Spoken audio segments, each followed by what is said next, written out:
Pihak Kementerian Luar Negeri Republik Indonesia mengungkapkan ada dua warga negara Indonesia yang menjadi korban luka ringan dalam tragedi Halloween di Taiwan, Korea Selatan. Adapun data tersebut berdasarkan data KBRI Seoul per minggu pukul 12.30 waktu Indonesia Barat. Kejadian itu juga telah menewaskan lebih dari 151 korban. Untuk membahas pasca tragedi Taiwan, telah bergabung bersama kami melalui sambungan Zoom Duta Besar Indonesia untuk Korea Selatan, Bapak Gandhi Sulistianto. Selamat pagi Bapak waktu Indonesia, terima kasih sudah bergabung bersama Bapak. Ya Pak Selamat Sulis, pagi. ya Bapak kalau kita bicara mengenai warga negara Indonesia ya dua terluka, kondisinya sudah membaik bahkan sudah kembali ke rumah dan tempat tinggal masing-masing. Lalu apa yang menarik yang menjadi pelajaran buat kami warga negara Indonesia yang ada di sana ataupun warga negara lain terkait insiden ini Pak? Ya, ini satu pelajaran yang sangat berharga dan juga untuk pelajaran juga para teman-teman nanti yang ada di tanah air bahwa kerumunan manusia ini juga akan rawan sekali untuk bisa dikendalikan karena desak-desakan satu dengan yang lain itu ternyata kekuatannya luar biasa besar, seperti terhimpit tembok sepertinya. Jadi kalau satu orang dengan orang yang lain dalam kapasitas yang terbatas kemudian menghimpit seseorang itu perbandingannya seperti orang tersebut ditimpa oleh tembok yang runtuh. Itu kira-kira gambaran daripada yang saya baca di media-media di sini dari kejadian kemarin. Dan karena itu bisa menyebabkan kekurangan oksigen yang pertama, atau tiba-tiba serangan jantung atau jantung berhenti karena suplai oksigen yang berkurang ke jantung. Dan bisa menyebabkan tulang-tulang rusuk patah karena terdesak dari satu orang dengan orang yang lain tersebut. Nah ini pelajaran yang mungkin perlu diketahui oleh teman-teman di tanah air. Iya, Pak Sulis ada dua warga negara Indonesia dan alhamdulillah kondisinya membaik dan sudah bisa kembali ke tempat tinggal mereka. Lalu bagaimana pantauan dari pihak KBRI sendiri Pak buat warga negara Indonesia yang sempat terlibat dalam insiden tersebut Pak? Ya, dua warga negara ini dengan inisial AR dan CA saat ini dalam perawatan yang ringan ya di rumah masing-masing.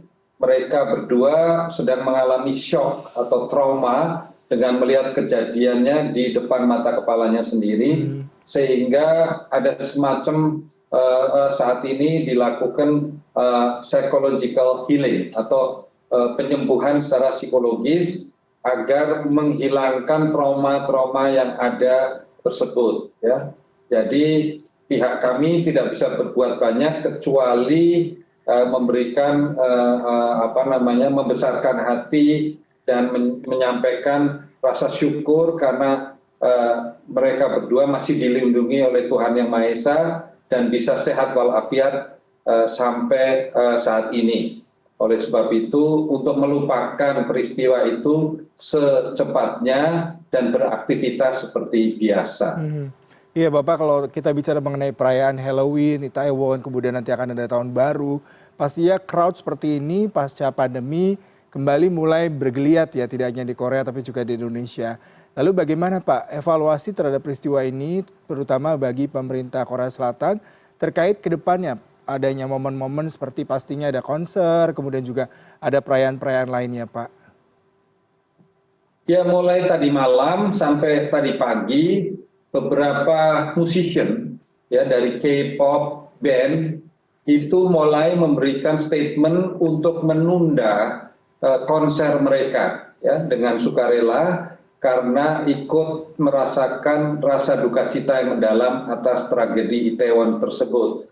Sehingga kami memandang ini juga menjadi sebuah contoh yang baik bagi masyarakat di Indonesia dengan sesuatu kejadian juga memberikan simpati kepada orang lain sehingga orang lain tersebut tidak mempertimbangkan kerugian materi misalnya, namun secara kesatria dia menyatakan ikut berduka cita dan menunda kegiatan-kegiatan selama masa berkabung nasional. Dan tentu saja pemerintah Korea saat ini juga dalam proses mengevaluasi kejadian tersebut dari sisi keamanan maupun dari sisi penanganan kegiatan yang bersifat massal. Ya, kalau kita bicara mengenai wisata di Korea Selatan, salah satunya adalah K-pop. Tadi Bapak katakan mereka akhirnya memutuskan untuk menunda sebagai bentuk bagian dari apresiasi, kemudian juga mengevaluasi kegiatan-kegiatan keramaian di sana. Lalu apakah memang kedepannya akan ada pembatasan kembali Pak, mengingat peristiwa ini cukup masif korbannya Pak? Kami belum mengetahui karena itu belum diumumkan oleh pemerintah Korea Selatan apakah semua kegiatan harus ditunda ataukah dibatasi jumlah pengunjung dalam satu acara ataukah hal-hal lain yang mungkin nanti ke depan akan menjadi patokan ataupun keputusan pemerintah. Namun sampai hari ini, sampai saat ini dengan peristiwa kemarin malam tidak ada polisi apapun yang baru dalam sisi keamanan di Korea Selatan ini. Karena memang kegiatan yang menyangkut masalah masyarakat umum atau publik itu sering terjadi atau banyak terjadi di negara Korea Selatan ini. Termasuk tadi seperti adanya musik, show musik ataupun kadang festival-festival tertentu yang diadakan untuk kegiatan di publik. Baik, terima kasih sekali Bapak untuk perbincangannya pada pagi hari ini. Salam sehat dari Jakarta. Boleh maaf Mas, boleh saya mengupdate jumlah korban? Boleh Bapak. Karena ini yang terakhir saya sampaikan berbeda angkanya dengan yang akan saya sampaikan ini. Mungkin Anda yang pertama ini posisi pada jam 10 waktu itu Korea Selatan, ya. Jumlah korban yang terjadi sudah ada peningkatan lagi, yaitu adanya 154 orang yang meninggal dunia, dan juga dari jumlah WNA-nya juga meningkat dari yang semula kemarin malam 20 menjadi 26 orang warga negara Indonesia, warga negara asing, terdiri dari 14 kewarganegaraan, yaitu dari Iran 5 orang, dari China atau Republik Rakyat Tiongkok 4 orang, dari Rusia 4 orang, dari Amerika 2 orang, dari Jepang 2 orang, Perancis, Vietnam, Uzbekistan, Norwegia, Kazakhstan, Thailand, Sri Lanka, dan Austria masing-masing 1 orang. Dan marilah kita bersama-sama mendoakan agar ke depan penambahan tragedi ataupun korban tragedi Itaewon ini tidak ada yang warga negara Indonesia. Itu harapan saya agar kalian, dari semua masyarakat pemirsa dari CNN Indonesia mendoakan hal tersebut. Terima kasih sekali Bapak untuk update dan juga perbincangannya pagi hari ini. Semoga harapan kami juga tidak ada lagi korban yang jatuh akibat peristiwa tragedi Halloween di Itaewon ini. Selamat pagi, selamat bertugas kembali Bapak.